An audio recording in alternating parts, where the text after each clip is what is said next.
India में around 60% of the people are not happy with the salary. मैं इस lifestyle inflation को कैसे कंट्रोल कर सकती हूँ? मैं अपना कंफर्ट पे कॉम्प्रोमाइज़ करना नहीं चाहती हूँ। यंगस्टर्स स्पेशली इस ट्रैप में फंस चुके हैं। भाई ठीक है, नहीं हम ये चीज़ एंजॉय करेंगे, क्योंकि अगर आप इमरजेंसी फंड नहीं बनाओगे तो आप फिर से वो ट्रैप पे फंस जाओगे। This is a financial mistake, they should not do it. Actually आपको जितना इन्वेस्ट करना चाहिए आप उतना इन्वेस्ट कर नहीं रहे हो। 10,000 किसी और को चाहिए और आप वेस्ट करो, उससे उनको नहीं फर्क पड़ता है। ये कितना अच्छा टूल है और कितना वर्स्ट टूल है। It's the best money tool अगर आप इसको अच्छे से यूज़ कर रहे हो तो। पैसा अर्न करना तो आज की जनरेशन ने सीख लिया है, लेकिन उसे स्मार्टली ग्रो करना और ईएमआई के ट्रैप से बचना अभी भी एक बड़ा स्ट्रगल है।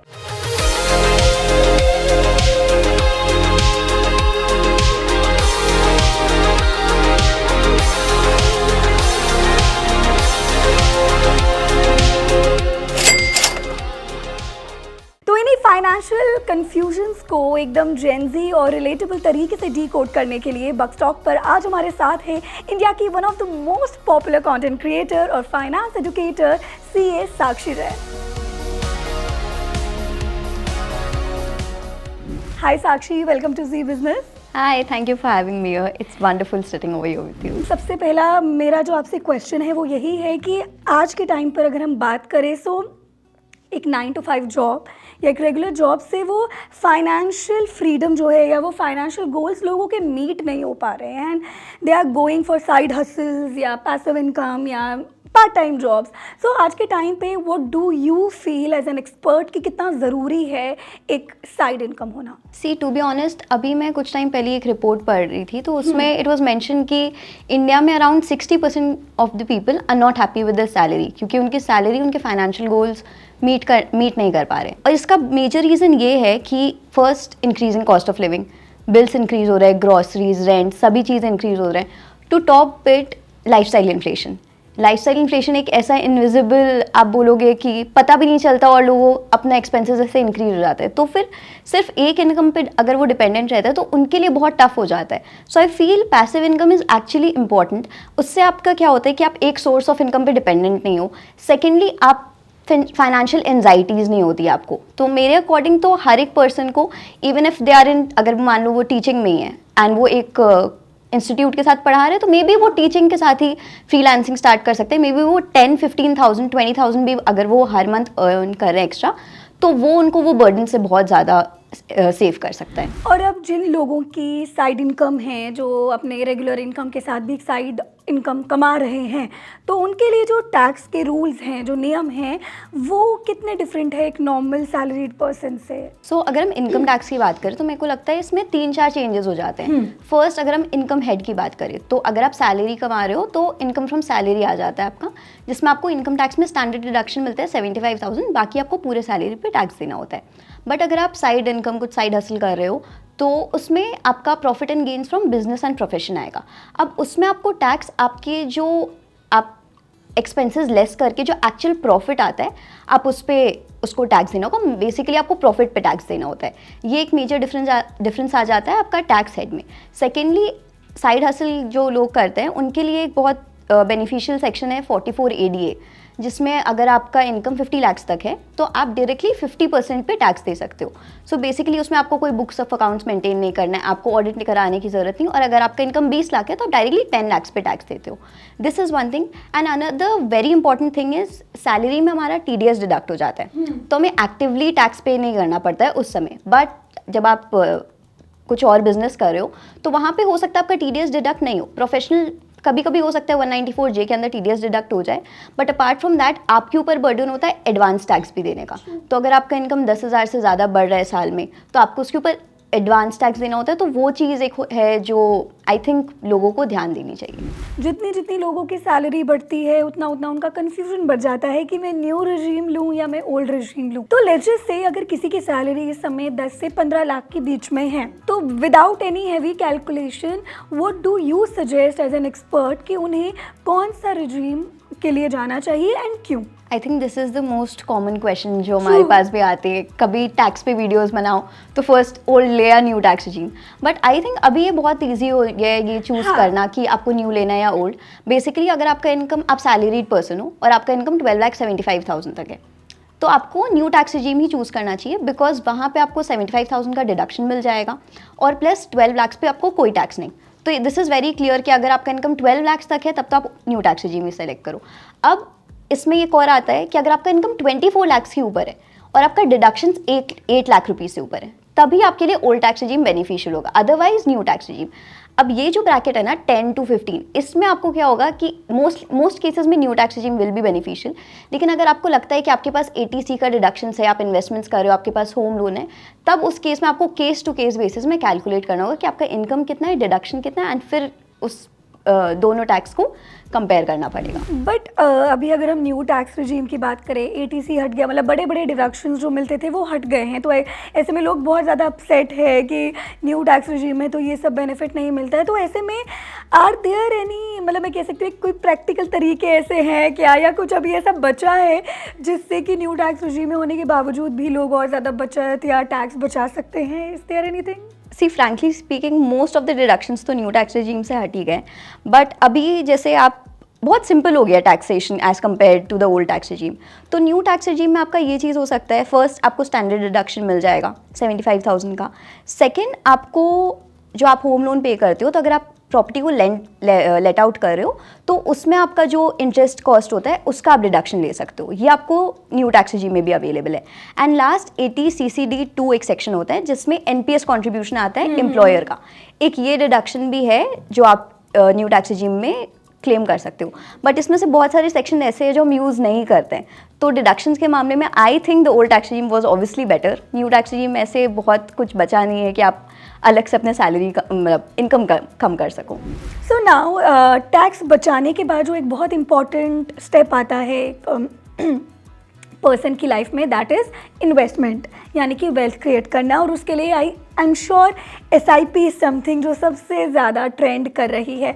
So I really want to ask you कि स्टेप अप SIP एक्चुअली में कितना ज़्यादा अच्छा है, मतलब कितना फ़ायदेमंद है रियल में। और अगर लेट्स से कि एक शख्स है जो 5,000 रुपये हर महीने इन्वेस्ट कर सकता है, तो उसके लिए जो ये SIP का जो मैजिक है या कंपाउंडिंग का जो मैजिक है वो कैसे काम करता है? मेरे को लगता है एक बहुत बड़ा मिस्टेक जो लोग करते हैं इन्वेस्टिंग स्टार्ट करने के बाद भी, वो ये है कि वो अपने इन्वेस्टमेंट्स को वापस नहीं देखते। For example, I will take example of my पापा का ही एग्जाम्पल लूँ, तो उन्होंने शायद 10-15 साल पहले 10,000 का SIP स्टार्ट किया। अब उन्होंने कभी उसको रिविजिट किया ही नहीं कि मेरा इनकम बढ़ रहा है तो मेरे को 10,000 से 11,000 करना चाहिए क्या, 10% स्टेप अप करना चाहिए क्या, तो वो 10,000 ही चल रहा है, आपका इनकम कितना भी इंक्रीज हो रहा है। सो बेसिकली आपको लग भी रहा है कि आप इन्वेस्ट कर रहे हो, बट एक्चुअली आपको जितना इन्वेस्ट करना चाहिए आप उतना इन्वेस्ट कर नहीं रहे हो। अब आप जैसे आपने बोला कि 5,000 का बेसिक एग्जाम्पल लो, तो सपोज मैं 25 की हूँ एंड मैं अभी 5,000 का SIP स्टार्ट करती हूँ, तो अगर नेक्स्ट 30 ईयर्स के लिए 5,000 इन्वेस्ट कर रही हूँ, तो 30 ईयर्स के बाद मेरे पास अप्रोक्सीमेट कॉर्पस होगा 1 करोड़ 50 लाख के आसपास। 12% का रिटर्न एक्सपेक्ट करे तो।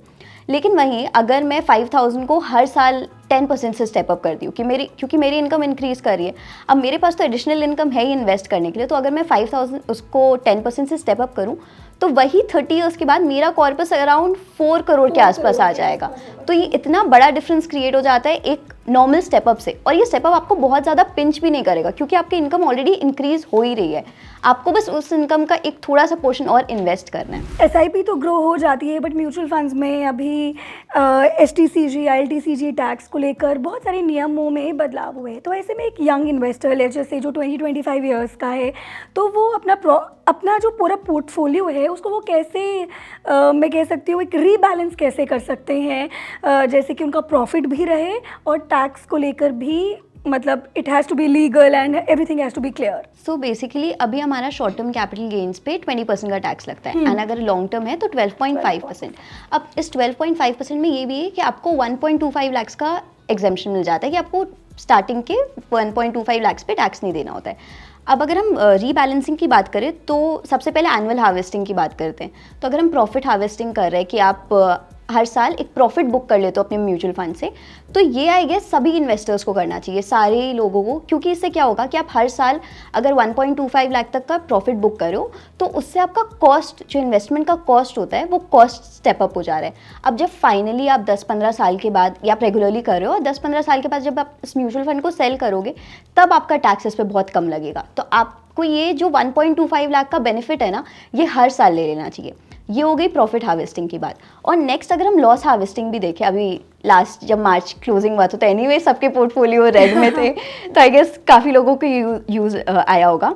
तो इसमें क्या होता है, इसमें लोगों को ये ध्यान देना चाहिए कि शॉर्ट टर्म कैपिटल लॉस जो होता है वो आपका लॉन्ग टर्म कैपिटल गेन्स और शॉर्ट टर्म कैपिटल गेन्स दोनों के साथ सेट ऑफ हो सकता है, लेकिन लॉन्ग टर्म कैपिटल लॉस सिर्फ लॉन्ग टर्म कैपिटल गेन्स के साथ ही सेट ऑफ हो सकता है। तो लोग ये चीज़ ध्यान नहीं देते हैं और अपने पोर्टफोलियो को रीबैलेंस कर देते हैं। अब ठीक है, आप वो प्रॉफिट को लॉस को 8 ईयर्स तक कैरी फॉरवर्ड कर सकते हो, बट अगर आप चाह रहे थे अभी मेरा लॉन्ग टर्म कैपिटल गेन से सेट ऑफ हो जाए तो वो वाला चीज़ नहीं हो पाता है, शॉर्ट टर्म कैपिटल गेन से सेट ऑफ हो जाए वो वाला चीज़ नहीं हो पाता है, तो वो दिक्कत है। और थर्ड, रीबैलेंसिंग में एक और चीज़ है, हम जब इन्वेस्ट करना स्टार्ट करते हैं तो जनरली हम क्या करते हैं कि हम रेगुलर फंड्स में इन्वेस्ट कर लेते हैं क्योंकि हमें आइडिया नहीं होता है। अब मान लो आपको 1 साल के बाद पता चला कि आपको रेगुलर फंड्स में नहीं डायरेक्ट फंड्स में इन्वेस्ट करना था। अब आपको लगेगा फंड्स तो सेम है, मैं स्विच कर लेती हूँ, लेकिन वो स्विच भी एक तरह का सेल होता है, तो वहाँ पे भी एक तरह का आपका पोर्टफोलियो रीबैलेंस हो ही रहा है, तो वहाँ पे भी आपको वो चीज़ ध्यान देना चाहिए। उस चेंज में भी आपको टैक्स देना पड़ सकता है, तो वो देख के आपको वो चेंज करना चाहिए। आई वुड सजेस्ट कि अगर आपने स्टार्टिंग से ही इन्वेस्ट करना रेगुलर में स्टार्ट किया तो आप हर साल धीरे धीरे करके चेंज कर दो। 1.5 लाख 1.25 लाख तक का जो कैटेगरी में आएगा वैसे करके अपने पोर्टफोलियो को चेंज करना स्टार्ट कर दूँ। अब अगर बात करूँ मैं एक्टिव फंड्स और इंडेक्स फंड्स की, तो अगर किसी इन्वेस्टर को लॉन्ग टर्म वेल्थ बनाना है तो उसको प्रैक्टिकली कैसे एलोकेट करना चाहिए और कहाँ? टू बी ऑनेस्ट ना, जब मैं ऐसे हमारे एज वाले लोग या फिर जो यंग इन्वेस्टमेंट स्टार्ट करना चाहते हैं तो उनसे बात करती हूँ, तो अगर मैं सजेस्ट करती हूँ उनको कि आप इंडेक्स फंड्स स्टार्ट करो इन्वेस्ट करना, because I feel index funds is a very good starting point, क्योंकि आप वहाँ इन्वेस्ट करना स्टार्ट कर रहे हो तो आपको एक तो वो बहुत सिंपल होता है तो आपको समझ में आता है, एंड प्लस उसमें आपका expense ratio is very less. तो अगर आप कुछ उसमें गलती करने की चांसेस आर वेरी लेस कि आप कुछ गलती कर दो। अगर आप निफ्टी 50 में इन्वेस्ट कर रहे हो इंडेक्स फंड्स तो आप क्या ही गलत कर दोगे, उसमें गलती करने की चांसेस बहुत कम होती है। बट लोगों को ऐसा होता है कि नहीं, मुझे तो एक्टिव फंड्स में इन्वेस्ट करना है अभी से।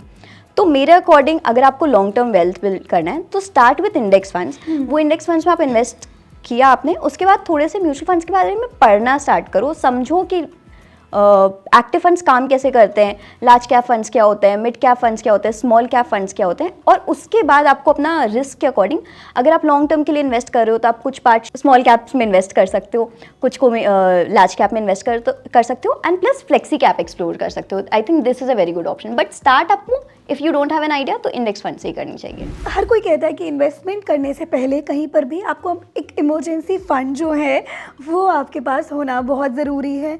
तो एक तो ऑप्शन है सेविंग्स अकाउंट। सेविंग्स अकाउंट के अलावा साक्षी, मैं अपना इमरजेंसी फंड कहाँ पे पार्क कर सकती हूँ जहाँ पर कि मुझे एक अच्छा रिटर्न भी मिल जाए और लिक्विड भी वो रहे, मतलब लिक्विडेट करना भी मेरे लिए बहुत ज़्यादा इजी हो और साथ ही मुझे अच्छा खासा एक रिटर्न भी मिले। तो द फर्स्ट थिंग जो मैं क्लियर करना चाहूँगी, वो लोग ना इमरजेंसी फंड भी इन्वेस्ट करते हैं, चाहते हैं उसमें बहुत अच्छा रिटर्न्स में मिले मेरे को। बट इमरजेंसी फंड के साथ आपका फोकस होना चाहिए कि वो कितने ईजिली अवेलेबल है। ट्रू, इन्फ्लेशन को आपका बीट भी कर दे बट वो ईजिली अवेलेबल भी हो। तो मेरे अकॉर्डिंग आपको इमरजेंसी फंड का 10% कैश में रखना चाहिए कि वो आपको कभी अभी जस्ट इमरजेंसी आ जाए तो एटलीस्ट आपके पास कैश अवेलेबल है। सेकेंड, 10-15% आप सेविंग्स अकाउंट में रख सकते हो, एंड बाकी अमाउंट आप लिक्विड म्यूचुअल फंड्स में इन्वेस्ट कर सकते हो। बेसिकली 7 डेज़ के बाद उसमें आपको एग्जिट लोड नहीं मिलता है, एंड 24 आवर्स के अंदर आपके पास पैसा भी आ जाता है। तो आप कुछ लिक्विड फंड्स में इन्वेस्ट कर दो, कुछ आप sweep in fix deposits account, ये बैंक वाली चीज़ में आ जाएगा। बट इन 2 जगह को भी आप एक्सप्लोर कर सकते हो instead of just keeping everything in the savings account, क्योंकि वहाँ पे आपका मनी का वैल्यू एक्चुअली कम हो रहा है। Lifestyle inflation, we all know that it is like going up and up. अब पोर्टफोलियो तो बन रहा है, वेल्थ तो बन रही है, लेकिन साथ ही साथ मेरे लाइफस्टाइल, मेरा जो खर्चा है वो भी बहुत तेज़ स्पीड से बढ़ रहा है। अब ऐसे में अब मैं इस लाइफस्टाइल इन्फ्लेशन को कैसे कंट्रोल कर सकती हूँ जिससे कि मेरा इन्वेस्टमेंट भी अफेक्ट ना हो और मैं अपनी लाइफ भी अच्छे से जी पाऊँ? आई थिंक इसमें बैलेंस क्रिएट करना is actually very important. So I would suggest, जो मैं खुद भी फॉलो करती हूँ, प्रैक्टिकल हैक अगर है तो नहीं, तो जैसे what I do is I like, मतलब मैं अपना कंफर्ट पे कॉम्प्रोमाइज़ करना नहीं चाहती हूँ कि मतलब आई वांट कि इफ आई एम अर्निंग तो मैं अपना कंफर्ट कॉम्प्रोमाइज़ नहीं करूँ। अब कुछ लोग उसको लाइफस्टाइल इन्फ्लेशन तरह भी कंसिडर कर सकते हैं, but I try to create a balance. जैसे ही सपोज आपके पास सैलरी आई तो आप वैसे ही फर्स्ट दिन नेक्स्ट दिन ही आप पहले अपने इन्वेस्टमेंट्स को साइड कर दो कि ठीक है दिस अमाउंट 20% तो मेरा इन्वेस्ट हो ही रहा है, अब 80% मेरे ऊपर है मैं कैसे यूज़ करूँ। अब वो 80% में आपका नीड्स निकल जाएगा, उसके बाद आपके पास पैसे ही लिमिटेड बचेंगे। अब आप लाइफस्टाइल इन्फ्लेट भी करो तो यू हैव टू, मतलब आपको उतने के अंदर ही अपना सारा एक्सपेंसेस को मैनेज करना है। अगर आपका इन्वेस्टमेंट्स हैम्पर नहीं हो रहा है, it's okay, enjoy your life, क्योंकि दोनों बैलेंस क्रिएट करना इज़ वेरी इंपॉर्टेंट। अब कुछ हैक्स जो I use is first 24 hours rule, वो मैं पर्सनली भी फॉलो करती हूँ। अगर 2-3,000 के आसपास का कुछ सामान है, मेरे को ऐसा लग रहा है कि हम डाइस ही लेना है, नहीं लेना, मन है, 24 आवर्स रुक जाओ, 24 आवर्स रुक जाओ। एट टाइम्स मेरे को मन करता है तो आई परचेज इट, बट बहुत बार ऐसे होता है कि वो इम्पल्स बाई होता है कि अभी बस दिख रहा है तो एक बार ले लेते हैं, फिर उसके बाद वो मन नहीं करता है। एंड अगर कुछ एक्सपेंसिव परचेज है तो आप 30 डेज रुक जाओ। अब I wanted to purchase a camera but I was already using my phone, तो मेरे को ऐसे डाइस ही था कि मेरे को लेना चाहिए कि नहीं लेना चाहिए। आई थॉट कि थोड़ा दिन रुक जाती हूँ फिर देखेंगे, बट 30 डेज के बाद मेरे को लगा कि मेरे फ़ोन से बहुत अच्छे से रिकॉर्ड हो रहा है सब कुछ, I actually don't need it. मतलब वो एनीवेज मेरा इन्वेस्टमेंट ही होता, बट स्टिल मेरे को रियलाइज हुआ कि नहीं चाहिए मेरे को अभी। सो दिस इज़ हाउ आप थोड़ा मैनेज कर सकते हो। और एक और हैक आप जो यूज़ कर सकते हो दैट इज़ एक गिल्ट फ्री फंड अलग से रख लो। आप अगर अपने आप को बहुत ज़्यादा रिस्ट्रिक्ट करोगे तो आपको ऐसे लगेगा कि भाई हम कमा क्यों रहे, फिर आपका वो खर्च करने के लिए भी एक वो चाहिए ना कि आपके अंदर खर्च करने का, वो कहते हैं ना कि खर्च करने के लिए बहुत हिम्मत चाहिए होता है। तो पहले आप जैसे कुछ अमाउंट साइड कर लो कि 10,000, अब 10,000 हम कहीं पे भी खर्च करेंगे, तो आपको अपना लाइफस्टाइल इन्फ्लेशन, उसको अपना लाइफस्टाइल बेटर करने में यूज़ करना है, आपको अपना कन्वीनियंस के यूज़ करना है। आपको ऐसी कोई चीज़ बहुत बस मन है खरीदने का तो आप वो गिल्ट फ्री फंड को यूज़ कर लो। 2 थिंग्स जो आजकल बहुत ज़्यादा जिसमें यंगस्टर्स स्पेशली इस ट्रैप में फंस चुके हैं, that is one is buy now pay later and second the EMI trap. Credit card पर लोन, क्रेडिट कार्ड पे EMI, then buy now pay letter.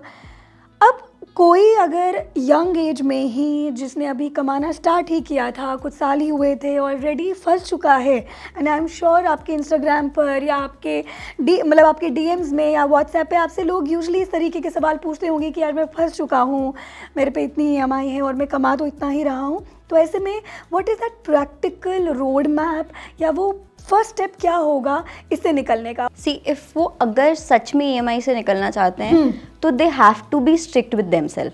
तो ये रोड मैप भी ऐसा होगा कि ये इजी नहीं है, मतलब you will have to control, कहीं कहीं पे आपको अपना मन वो करना होगा कि भाई ठीक है नहीं हम ये चीज़ एंजॉय करेंगे। तो फर्स्ट इज़ स्टॉप ब्लीडिंग, जो आपका पैसा निकल रहा है उसको थोड़ा क्लोज करो कि आप आगे और EMIs नहीं लो, अपने एक्सपेंसेस को थोड़ा कट डाउन करो। अब पहले के भी जो एक्सपेंसेस है, पहले के भी जो खर्चे हैं आप EMIs लेके रखे हो, उसका भी एक जो आपके ऊपर बर्डन है उससे भी हटाना है। तो first is create a emergency fund. अब लोग इसको थोड़ा वैसे लेंगे कि हमारे पास लोन है, हम लोन नहीं पे करके इमरजेंसी फंड बनाएं, but I think it is very important, क्योंकि अगर आप इमरजेंसी फंड नहीं बनाओगे तो आप फिर से वो ट्रैप पे फंस जाओगे। आपके पास पैसा नहीं है, आप वापस से लोन ले लोगे। अगर आप एक 20-30,000 रुपीज़ कलेक्ट करके रखे हो तो एटलीस्ट आपको इमरजेंसीज में आप ये यूज़ कर सकते हो। आपको कोई पर्सनल लोन या फिर क्रेडिट कार्ड यूज़ करने की ज़रूरत नहीं है। उसके बाद वंस दिस इज सेट, आप देयर आर 2 मेथड्स।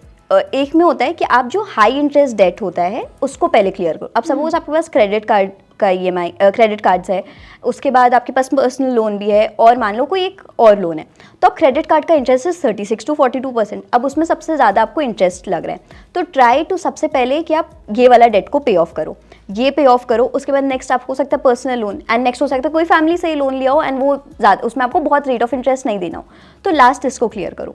अब इसमें प्रॉब्लम ये होती है ना कि ये वाला मेथड में भी लोग वो जाते हैं कि भाई हम इतना पे कर रहे हैं तो भी क्लियर नहीं हो रहा है, तो दे फील डीमोटिवेटेड कि मेरे को और नहीं पे करना है। So now the second method that they can use, अगर उनको छोटे छोटे विन से मोटिवेशन आता है, दैट इज़ उसमें आप सबसे पहले जो छोटे स्नोबॉल मेथड जिसको बोलते हैं कि आप सबसे छोटे जो लोन्स हैं, मान लो आपके पास एक 4,000 का लोन है, एक 40,000 का लोन है और एक 1 लाख का लोन है, तो आप सबसे पहले 4,000 वाला पे करो, फिर 40,000। तो ऐसा आपको ये 2 पे कर लोगे तो आपको लगेगा कि ओ 2 हो गया, बस एक बाकी है, तो एक सेटिस्फैक्शन मिलता है एंड उससे आपको एक मोटिवेशन मिलेगा कि डेट से फ्री होने का। का। One more thing which is a very big debate आज के टाइम पर, specially in 20s and 30s में, जिसमें हमारे जेन ज़ी एंड मिलेनियल्स आते हैं, घर खरीदे या रेंट पे रहे। एंड आई एम श्योर कि आपने भी, आप ही की तरह और भी जितने इन्फ्लुएंसर्स हैं, you must have seen they, everybody talks about it and at the end यही रिजल्ट आता है, कोई बोलता है रेंट, कोई कहता है बाय। सो आपके हिसाब से as an expert what is your take on this? See basically मेरे को ये टॉपिक बहुत कॉन्ट्रोवर्शियल लगता है क्योंकि Yeah, I know. एक्चुअली मतलब कुछ लोग एकदम रेंट को सपोर्ट करते हैं एंड कुछ लोग एकदम बाय को सपोर्ट करते हैं. पर्सनली आई बिलीव कि ये बहुत ज़्यादा इमोशनल डिसीजन भी है फाइनेंशियल होने के साथ साथ, क्योंकि कुछ लोगों के अंदर ना ऐसे होता है कि जब तक आपको वो एक सिक्योरिटी नहीं है तब तक आपको काम करने का मन नहीं करता है. अब आपके साथ ये केस है कि आपको एकदम अपना घर चाहिए, उसके बिना you don't want to work and everything, तो ठीक है, go for it, no worries. मतलब आप फिर देखो कि आप उसको कैसे अफोर्ड कर सकते हो, कैसे मैनेज कर सकते हो. बट अपार्ट फ्रॉम दैट, अगर मैं हमारी एज के लोगों की बात करूँ तो I personally feel renting is a better option. क्योंकि फर्स्ट अगर नॉन फाइनेंस चीज़ों को देखें इसमें, तो फर्स्ट आपके पास फ्लेक्सिबिलिटी होता है. If you are very sure कि मेरे को भाई यहीं पे रहना है नेक्स्ट 10-20 ईयर्स, आप घर ले लो, फाइन, ओके, आप अगर आप अफोर्ड कर सकते हो ले लो. But if you are not sure, you want to explore, तो आप अपने आप को रिस्ट्रिक्ट क्यों कर रहे हो सिर्फ घर खरीदने के लिए कि भाई मैंने घर खरीद लिया. व्हाट इफ आपने दिल्ली में घर लिया एंड आपको मुंबई शिफ्ट होना है, then that shifting becomes very difficult. तो ये चीज़ है. सेकेंड, अगर आपने घर लेने का सोच लिया है तो यू शुड नो कि आपके EMIs कम से कम मतलब आपका टोटल इनकम का 30 to 40% क्रॉस नहीं करे. And it does not include सिर्फ योर होम का EMI. अगर आप कार ले रहे हो, सब ले रहे हो, तो सारी EMIs आपके 30-40% के अंदर कवर हो जाने चाहिए. एंड थर्ड, आपके पास डाउन पेमेंट के लिए पैसे होने चाहिए. इट्स नॉट कि आपको बस घर लेना है, आपने बिना 10-15% डाउन पेमेंट किया और घर ले लिया, क्योंकि वहाँ पे आपको इतना इंटरेस्ट कॉस्ट देना होगा, तो financially it will never be a viable option for you. तो वो ऐसे बेसिक थंब रूल के हिसाब से तो 20%. But for me I think personally मेरे को ऐसा लगता है कि 20% भी नहीं, आपको 30% एटलीस्ट डाउन पेमेंट कर देना चाहिए, क्योंकि इंटरेस्ट रेट इतने जल्दी चेंज होते हैं और उसके बाद मतलब बहुत डिफरेंस क्रिएट हो जाता है अगर आप 20 की जगह 30% अपना डाउन पेमेंट कर दे रहे हो तो. अब ये सारी चीज़ों को ध्यान देने के बाद भी आई फील कि आप जो रेंटल यील्ड देखो, rental yield is 2 to 3% and जो आपका EMI है वो 8 to 9% है. अब आप ऐसे देखो कि आप 2 to 3%, आप 1 करोड़ का घर, उसमें आपको 2-3 लाख का रेंट मिलेगा साल भर में. तो फाइनेंशियली आप अगर EMI आपका 60,000 है एंड अगर रेंट आपको वो सेम घर 20 में मिल रहा है, 30 में मिल रहा है, तो आप 30 रेंट पे लो एंड 30 इन्वेस्ट कर दो. आप जब 30-40 के एज पे आके आप सेटल हो जाओगे, स्टेबल हो जाओगे, then you will have that money to buy that house. आपके पास डाउन पेमेंट का भी ज़्यादा पैसा होगा, सब कुछ. तो आप कुछ काम करना स्टार्ट कर दो अभी से, but don't invest in a home right away. आज की जनरेशन एक और चीज़ में बहुत बिलीव करती है, YOLO, you only live once, right? मैं सही बोल रही हूँ ना? ओके, सो अब योलो वाला जो ये माइंडसेट है, इसमें यही है कि यार दिस इज़ द लाइफ, अभी मुझे एकदम हम सब कुछ, हमें ट्रिप भी अभी करना है, हमें आईफोन भी अभी लेना है, हमें सब कुछ अभी करना है. या वो सेम इंसान का एक दूसरा पर्सपेक्टिव होता है कि यार नहीं, मैं अभी शुरू में बहुत ज़्यादा इन्वेस्टमेंट कर लेता हूँ, मेरी सैलरी अगर 25-30,000 है तो मैंने 20,000 इन्वेस्ट कर लिए एंड 10,000 मेरा चलो खर्चा हो गया जो मैंने अपने पास रखा. So I really want to know your take on this कि how to create that balance. मैं इसी कैटेगरी में आती हूँ. Personally I want to enjoy my life, but I also want to secure my future. कुछ लोग एकदम इस कैटेगरी के होते हैं कि मेरे को तो अभी के ही है, मेरे को फ्यूचर से कोई मतलब नहीं है, क्योंकि एक्चुअली लिव ओनली वंस. आपको नहीं पता है कि कल क्या हो जाएगा, तो भाई मेरे पास जितना पैसा है उड़ा दो, मतलब मेरे को एंजॉय करना है. बट फॉर मी, मेरे को ऐसा लगता है कि अगर आपके पास 10,000 रुपये हैं एंड आप अगर 10,000 रुपये को भी मैनेज नहीं कर पा रहे हो, नहीं, और स्पेंडिंग एवरीथिंग, तो अगर आप ये सोच रहे हो ना कि आगे जाके मैं और कमा लूँगा, फिर सिक्योर कर लूँगा फ्यूचर, तो आपके पास 10 लाख भी आएंगे ना, तो आपको उसको मैनेज करने में बहुत डिफिकल्टी होगी. हाँ, एग्जैक्टली. एंड जो लोग ऐसे सोचते हैं कि वो मतलब आप हटाओ म्यूचुअल फंड्स की बात अगर हम हटा दें, आप वो पैसा अपने स्किल्स में ही एटलीस्ट इन्वेस्ट करो. If you don't want to invest in the market, आप स्किल्स पे बट आप 10,000 रुपीज़, मैं एग्जांपल ले रही हूँ, 10,000, अगर 10,000 रुपीज़ आप अर्न कर रहे हो, अगर आप उससे अपने स्किल्स पे भी इन्वेस्ट नहीं कर रहे हो, you are just spending it, आपको लग रहा है कि आप लाइफ इन्जॉय कर रहे हो, बट आप अपना टाइम गवा रहे हो. ऑनेस्टली, अगर आप ना स्किल्स पे इन्वेस्ट कर रहे हो, ना म्यूचुअल फंड्स में, ना मार्केट में इन्वेस्ट कर रहे हो, यू आर जस्ट ट्रैवलिंग में, मतलब कुछ लोग डिसएग्री करेंगे मेरे से, बट मेरे को उस टाइम पे लगता है कि आप अपना एंजॉय नहीं कर रहे हो, आप टाइम गवा रहे हो. बिकॉज इस टाइम पे आप कुछ अमाउंट आपको या तो अपने स्किल्स या तो म्यूचुअल फंड्स में इन्वेस्ट, मार्केट में इन्वेस्ट करना चाहिए. इन जनरल आप कोई भी इन्वेस्टमेंट करो. फॉर मी आई थिंक मैंने ये स्टार्ट किया था क्योंकि आई वॉन्ट अ बैलेंस. तो परफेक्ट बैलेंस तो कुछ नहीं होता है कि आप दोनों चीज़ पूरे इन्जॉय कर सको, बट वो आप जैसे आपको पता है कि यू लव ट्रैवलिंग, तो आप मे बी आप वो ब्रांडेड बैग मत परचेज करो, आप इन्वेस्टमेंट का पैसा रखो, आप वो बैग की जगह वो ट्रिप पे चल जाओ, तो आपको कहीं पे ऐसा होगा कि आपको कहीं पे कुछ छोड़ना कुछ छोड़ना पड़ेगा। हाँ, एंड अपने इन्वेस्टमेंट्स को साइड कर दो। आपको पता है 20% मैं इन्वेस्ट कर रही हूँ, बाकी 80% मैं पीजी में रह लूँगी, 1 BHK की जगह, अकेले रेंट करने की जगह, if I want to really enjoy my life, क्योंकि आप पीजी में भी एडजस्ट कर सकते हो। आपको एक्सपीरियंसेस में इन्वेस्ट करना, तो यहाँ पे थोड़ा एडजस्ट कर लो। बट इन्वेस्टमेंट्स या अपने स्किल्स पे जो आप इन्वेस्ट करने वाले हो, पुट दैट मनी असाइड, क्योंकि अगर आप 20 पे ये करते हो तो आई कैन गारंटी कि आप 28 पे बहुत अच्छे पोजीशन में होंगे कि आप अपने टर्म्स के अकॉर्डिंग फ्रीडम एंजॉय कर सकते हो। बट अगर आप 20 to 25 सिर्फ यही मस्ती करते हो, तो 28 में आपको किसी और के अकॉर्डिंग लाइफ वो जीना पड़ेगा। 50,000 किसी की एवरेज सैलरी है और उन्होंने 20,000 अपना खर्चा या उनका जो भी पीजी वगैरह है, वो जहाँ रहते हैं, वो सब कर लिया। अब अगर किसी के पास 30,000 है, साक्षी, मैं आपको बोल रही हूँ कि आपको मैं 30,000 दे रही हूँ, एंड मैं आपको कह रही हूँ इस 30,000 को आपको इन्वेस्ट भी करना है अच्छी अच्छी जगह पे, और साथ ही आपको जो भी आपके इंटरेस्ट है वो भी पूरे करने हैं या कोई स्किल भी करना है। तो अगर मैं साक्षी को 30,000 दे रही हूँ, तो वो कैसे उसको एक पोर्टफोलियो कैसे बनाएगी, अपना कैसे डाइवर्सिफाई करेगी? सो बेसिकली इफ सैलरी की बात करें कि मान लो 50,000 हाँ, मतलब सैलरी, allocate कैसे करेंगे? तो मैं, अगर आप स्टार्ट कर रहे हो, आपको नहीं पता है कितना कहाँ डालना चाहिए पैसा, follow the basic rule, 50-30-20 rule follow करो। आप रहने लग जाओगे, आपके पास सैलरी आएगी, फिर आप एक्सपेंस अपना हैंडल करने लग जाओगे, तो आपको समझ में आ जाएगा कि आप इस एग्जैक्ट कैटेगरी में फिट करते हो नहीं, आप उसको अपने अकॉर्डिंग चेंज कर सकते हो। अब मैं बेसिकली ये बता रही हूँ कि अगर मेरे पास मान लो 30,000 में मैं 10,000 या 15,000 अगर अपने वॉन्ट्स में स्पेंड भी कर रही हूँ, तो वो 15,000 का जो मैं रोड मैप पर्सनली फॉलो करूँगी, वो फर्स्ट इज़ इमरजेंसी फंड बनाऊंगी। मैं 3 months का इमरजेंसी फंड, मान लो मेरा खर्चा महीना का 15,000 में पूरा महीना का खर्चा निकल जाता है, मतलब जो बेसिक मेरे को जो चाहिए, तो सबसे पहले मैं 45,000 इमरजेंसी फंड रेडी करूँगी। उसके बाद the next step I will do is, अगर मेरे फैमिली मेरे ऊपर डिपेंडेंट है बाई चांस, तो मैं टर्म इंश्योरेंस लूँगी। अगर अभी नहीं है तो मे बी इसको मैं थोड़ा डिले कर दूँगी, but I will buy a health insurance, क्योंकि आपका एक हेल्थ इमरजेंसी की वजह से आपके जितने भी इन्वेस्टमेंट्स है सब चले जाएंगे।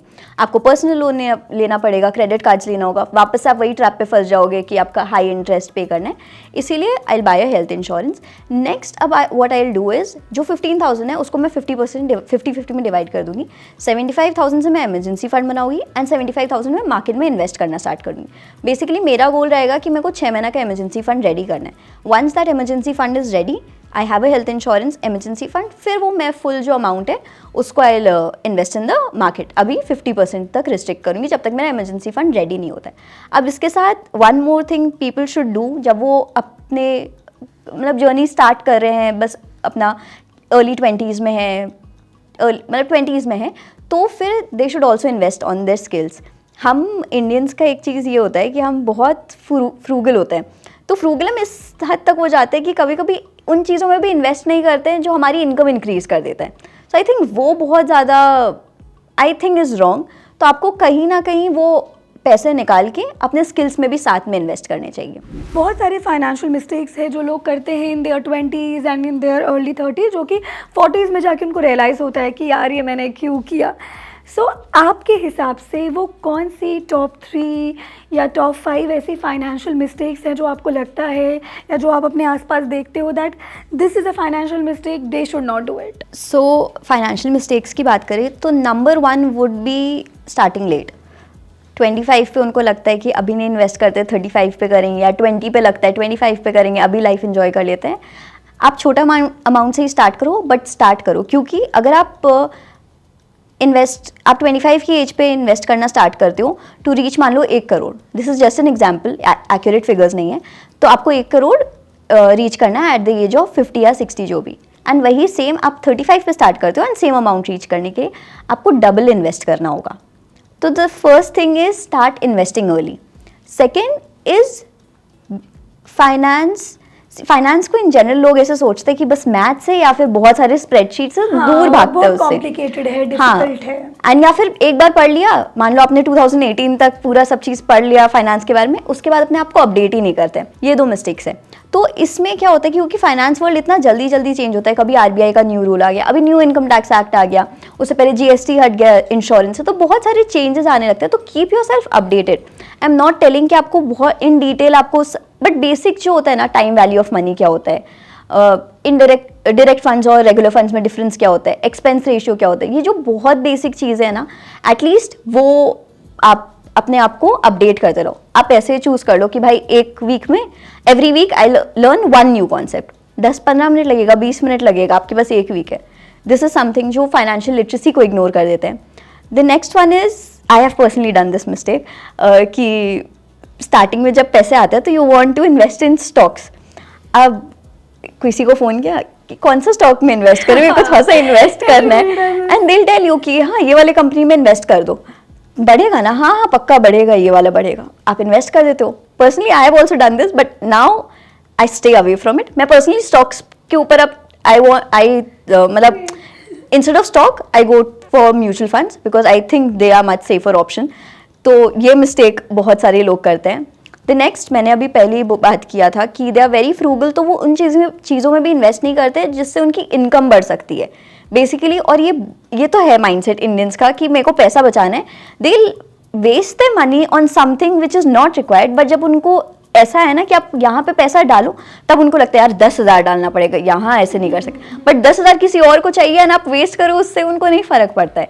सो these are some mistakes I think जो everyone, most of the people do when they start their journey. Being an finance educator, मैं ये जानना चाहती हूँ कि सी साक्षी जैन ने खुद कौन सी ऐसी फाइनेंशियल मिस्टेक्स की है। एक तो आपने बता दी, इसके अलावा कोई ऐसी मिस्टेक जो आपने की हो और जिससे it was a big learning for you and you want everyone to avoid that? I think my finance journey has just started and I'm learning during the process. तो कोई बहुत बड़ा financial mistake I wouldn't say कि मैंने किया है, but there are small mistakes, जैसे वो friend से stock tip ले लेना और आप invest कर रहे हो। उसके अलावा आई फील कि जैसे जब व्हेन आई स्टार्टेड तो I did not know the difference between direct and regular funds, तो मैंने रेगुलर फंड्स में इन्वेस्ट कर दिया। फिर अभी लास्ट 1-2 साल पहले व्हेन आई प्रॉपरली जब मैं ये सब चीज़ों के बारे में पढ़ने लगी, तब आई गॉट टू नो ओ कि मेरा तो यहाँ पे बहुत ज़्यादा एक्सपेंस रेशियो लग रहा है। तो मोस्ट ऑफ द पीपल यही करते हैं। अगर आप किसी फंड मैनेजर्स के थ्रू इन्वेस्ट कर रहे हो, fine, invest in a regular fund क्योंकि वो आपको हेल्प करे। बट अगर आप खुद से इन्वेस्ट कर रहे हो तो never go for a regular fund, हमेशा आपको डायरेक्ट फंड में इन्वेस्ट करना चाहिए क्योंकि आपका एक्सपेंस रेशियो उसमें कम होता है। अपार्ट फ्रॉम दैट मैंने काफ़ी सारे बार, it's not a proper finance mistake, but मैंने बहुत बार ऐसे पैसा वेस्ट कर दिया बिकॉज ऑफ माई हरी। मतलब टिकट्स बुक करना है, रांची से कैलकाटा करना है, कैलकाटा टू रांची कर दिया। तो मैंने इस चीज़ में एक्चुअली बहुत पैसे वेस्ट किए हैं। और मेरे को ये चीज़ now I am very particular कि एक बार, या फिर मैं दिखा दूंगी अपने फ्रेंड्स को, एक बार चेक कर लो तो कि ठीक कर रही हूँ ना, क्योंकि I have actually wasted a lot of money. I have done the same. मुझे जयपुर से मुंबई जाना था, मुंबई से जयपुर आना था, तो जयपुर से मुंबई तो करेक्ट था, बट मुंबई से जब जयपुर के लिए निकालना था तो लाइक यार इतना सस्ता, पहले तो इतना सस्ता नहीं था यहाँ से जाते हुए। एंड देन आई रियलाइज्ड कि मैंने मुंबई से दिल्ली का निकाला था। no. तो तभी वो सस्ता था। फिर मुझे दिल्ली से जयपुर बाई रोड आना पड़ा था। So realized to be very cautious when you are spending money कि आप एक बार क्रॉस चेक कर लो कि आप स्पेंड कहाँ कर रहे हो। And the third thing is also जो जनरली लोग करते हैं because they receive this advice from the parents, credit card नहीं यूज़ करना चाहिए। पर्सनली जब मैंने first time credit card order किया तो मेरा क्रेडिट कार्ड आया था घर पे एंड मैंने जस्ट वर्क करना स्टार्ट किया था, तो मेरे को ऐसे उस समय मैंने इतना सोच के नहीं लिया था क्रेडिट कार्ड। मैंने बस सोचा कि ठीक है क्रेडिट कार्ड यूज लेना चाहिए, काम आएगा, मतलब थोड़ा बेनिफिट्स पता था बट उतना ज़्यादा दिमाग नहीं लगाया था लेने से पहले। बट घर से फ़ोन आ गया कि तू क्या क्रेडिट कार्ड क्यों ले लियो यार, ये सब नहीं लेना चाहिए, इसमें सिर्फ इंटरेस्ट लगता है ये वो। तो बहुत सारे लोग क्रेडिट कार्ड्स लेने में बहुत लेट कर देते हैं एंड देन दे थिंक कि उनका क्रेडिट स्कोर बिल्ड क्यों नहीं हो रहा है। आप क्रेडिट कार्ड लो प्रोवाइडेड यू रीपेड, बेसिकली अच्छे से यूज़ करना चाह रहे हो तो start using it as early as possible. लोग पेरेंट्स का एडवाइस सुन के नहीं credit card is not good and now my father कितना कैशबैक आ रहा है उस क्रेडिट कार्ड से, हम भी आई हैव बॉट हिम कि आप ये वाला क्रेडिट कार्ड यूज़ करना स्टार्ट करो and he has started using credit card now. Again credit card का क्योंकि आपने जिक्र किया है, so I really want you to explain this also कि इसको ये कितना अच्छा टूल है और कितना वर्स्ट टूल है। I think it's the best money tool अगर आप इसको अच्छे से यूज़ कर रहे हो तो, बिकॉज आपको कैशबैक्स एंड रिवॉर्ड पॉइंट्स तो मिलते ही हैं, उसके साथ आपका क्रेडिट स्कोर बिल्ड होता है। बेसिकली कुछ चीज़ें जो आपको ध्यान रखनी चाहिए, फर्स्ट कभी भी मिनिमम बैलेंस पे मत करो ऑलवेज पे द फुल अमाउंट। आपको बैंक से आ जाएगा कि आप मिनिमम बैलेंस पे कर सकते हो, आपका लेट फीस नहीं लगेगा या फिर, तो basically but they start charging interest. Secondly, आपको कभी भी क्रेडिट कार्ड से कैश विड्रॉ नहीं करना चाहिए, क्योंकि उस पर इंटरेस्ट आप जिस दिन विड्रॉ करते हो उस दिन से लगना स्टार्ट हो जाता है। And third, always show the bank that you have a lot of money, you don't actually use a credit card, need a credit card। इसका मतलब ये है कि हमेशा अपना एक्सपेंस रेशियो 30% के नीचे रखो। आपका लिमिट होगा 1 लाख का, 30,000 से ज़्यादा यूटिलाइज मत करो, क्योंकि फिर बैंक को लगता है कि आप अगर आप 70,000 यूज़ कर लेते हो, 80,000 यूज़ कर लेते हो, तो बैंक को लगता है आपके पास पैसा नहीं, उससे आपका क्रेडिट स्कोर पे फ़र्क पड़ता है। तो ऑलवेज शो कि आपके पास 1 लाख का लिमिट है, but I am just utilising 30% amount, 20 या 30। हाँ 30%, तो आप 30,000 ही खर्च करो उससे। एंड हमेशा ड्यू डेट के पहले सेट एन ऑटो पे, सो दैट कभी भी आपका इंटरेस्ट चार्ज नहीं हो। आप हो सकता है कभी भूल जाओ, इसलिए ऑटो पे सेट कर लो, so that you are free कि हाँ मेरे को पता है कि मेरा क्रेडिट कार्ड का पेमेंट भी हो जाएगा। रुपीज़ महीने कमा रहा है और उसको फाइनेंशियली फ्री होना है, फाइनेंशियल फ्रीडम चाहिए, तो ऐसा क्या एक्शन प्लान है जो उसको इम्प्लीमेंट करना चाहिए to get that? See, I think this roadmap and this action plan will be the same as we spoke earlier. सबसे पहले emergency fund, the second is health insurance and a term insurance, third would be emergency fund आप 6 months का। if you are in a business, आप business कर रहे हो तो 12 months का, आप family है आपका तो आप 12 months का emergency fund ready करो। या फिर आपका if you are not sure कि आपका business थोड़ा सा stable नहीं रहता है, मतलब for example you are a freelancer, you don't know कि आपका income this month you might earn, next month नहीं आएगा, तो 12 मंथ्स का इमरजेंसी फंड रेडी करो एंड देन स्टार्ट इन्वेस्टिंग। आप इन्वेस्टिंग को भी आप ऐसे don't just listen and invest in a small cap fund कि उसमें आपको ज़्यादा रिटर्न्स मिलेगा। सी आपका टाइम होराइजन कितना है, so start with a index fund and then diversify. आप गोल्ड में इन्वेस्ट कर रहे हो, आप basically diversify your portfolio. And हर बार जब आपकी इनकम स्टेप अप आप करो, plus if you get a bonus, make sure कि अगर आपको बोनस मिल रहा है 15,000 का, तो उसका 50% यू इन्वेस्ट। उसको आप 50-30-20 में डिवाइड मत करो कि 50% needs, no you don't need, क्योंकि आपका नीड ऑलरेडी कवर हो रहा है। तो जो एडिशनल अमाउंट जो आपको बोनस मिल रहा है उसका 50% ट्राई टू इन्वेस्ट। एंड मतलब बेसिकली आप जब इन्वेस्ट कर रहे हो तो डोंट डू दिस थिंग कि आप अगर if you want to invest for long term तो आप स्टॉक टिप्स के लिए मत जाओ कि दिस विल गिव मी इतना रिटर्न। लॉन्ग टर्म में wealth is only created when you are very boring, अगर आप हो तो ही लॉन्ग टर्म में वेल्थ क्रिएट कर सकते हो। बेसिकली आप वो बोरिंग SIPs कंटिन्यू करो। You can have a certain amount for experimenting, अगर आपके पास उतना you have that much of fund कि आप उससे एक्सपेरिमेंट कर सकते हो, तो मे बी आप वो करो, बट ये सीरीज लोग को इन जनरल फॉलो करना चाहिए। Now we'll have a quick rapid fire round with you, तो जल्दी जल्दी आपको बताना होगा। सो ओल्ड टैक्स रिजीम या new tax regime? I think right now the new tax regime only. Fix deposit या debt mutual funds? Debt mutual funds. Credit card एक शानदार फाइनेंशियल टूल या सबसे बड़ा डेट ट्रैप? शानदार फाइनेंशियल टूल। पैसे से जुड़ी एक ऐसी टॉक्सिक हैबिट जो जेनजी को आज ही क्विट करनी चाहिए? Bye now pay letter, instant gratification वाली चीज। सी साक्षी जैन के लिए फाइनेंशियल फ्रीडम की असली डेफिनेशन क्या है? For me, financial freedom actually means I am actually free. I am not dependent on anyone. I don't have a problem in working. I can work, but I don't want to depend on anyone to make my life decisions. Basically, आप अगर खुद earn कर रहे हो तो you don't have to depend on anyone, या फिर आपको किसी के सुनने की ज़रूरत नहीं है। If you want to go on a trip, you know you have money. I'm not talking about parents. Parents भी मान जाते हैं once you start earning, तो उनको समझ में आ जाता है, they start trusting you. But apart from that, I don't want to depend on anyone for my basically if you take money from someone, आपको उनके decisions आपके ऊपर आ जाते हैं। True. तो I don't ever want that. So I always, this is actual freedom for me. Great. Thank you so much for this amazing conversation. And I'm sure कि especially 20s में जो भी मनी को लेकर, उसके मैनेजमेंट को लेकर जो भी हमारे कन्फ्यूजन्स होते हैं, उनके आंसर्स आज हमें साक्षी की इस कॉन्वर्सेशन से मिले हैं। लेकिन आपको सबसे अच्छी बात कौन सी लगी हमें कमेंट्स में ज़रूर बताएं, और ऐसे ही और भी एक्सक्लूसिव इंटरव्यूज़ के लिए कीप वॉचिंग ज़ी बिजनेस।